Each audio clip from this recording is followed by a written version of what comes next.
Okay, so this is a video on how to make a DIY MK1 fisheye using the Opteka 0.2x Vortex fisheye.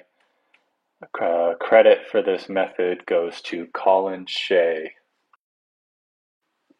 So this is the Opteka Vortex. It comes in a few different filter threads, but I believe they all have the same dimensions in the front element.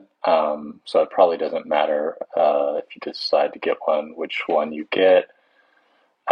Basically, this method just involves unscrewing the retaining ring on the front element and then gluing the front element, the top piece of glass, to the second element, which is directly behind that. And then afterwards, just attaching a spacer and then a filter thread for whatever camera you're trying to attach it to. This lens is discontinued, but it looks like if you go on eBay right now, you'd be able to find one for probably between $50 and $100. So I don't have a video of me disassembling the actual Vortex fisheye, but it's the same procedure as seen here. So you'll just use some calipers or paper clips to twist off the front of the fisheye lens.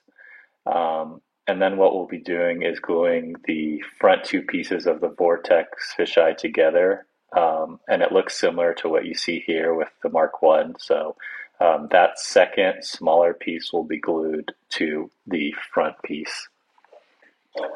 So to make the attachment for the fisheye, I bored out a hole in the Zinn cap and then glued that to this 58 to 72 millimeter step-up ring. And then this piece will be glued to the back of the fisheye. So here you can see the whole thing glued together. You basically just want to get it so that the rear element isn't sticking out any farther than your filter threads. Otherwise, you can risk scratching the lens on your camera. So here's just another view of the lens.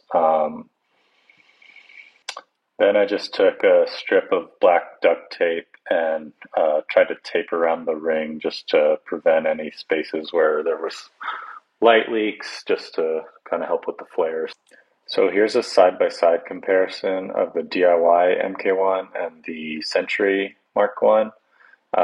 You can see both lenses have a flatter profile shape to the front element versus the Mark II glass or the Opteka 0.3x fisheye.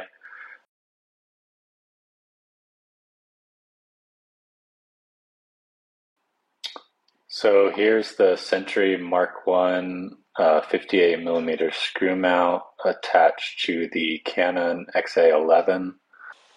This is the fully zoomed out 16:9 footage of the MK1 at 1080 resolution. And here is the footage cropped to 1440 by 1080 for the 4:3 aspect ratio. And here is the DIY MK1 attached to the Canon XA11. Here's the fully zoomed out 16:9 footage of the Vortex in 1080. And here is that same footage cropped to 1440 by 1080 for the 4:3 aspect ratio. Here's the 16:9 fully zoomed out comparison of the Century Mark 1 on the left and the DIY MK1 on the right. And here is the 1440 by 1080 crop of the Century Mark 1 on the left and the DIY MK1 on the right. So you can actually see the DIY MK1 is wider horizontally and vertically. You can actually see the microphone in the DIY shot. So that's it. I hope you found this video interesting. This could be a good option for people who don't want to spend the money for the Mark 1. Um, like I said earlier, that Opteco Vortex is discontinued, but I still see them on eBay every once in a while. So if you decide to try this out, good luck and let me know how it goes. All right, see you later.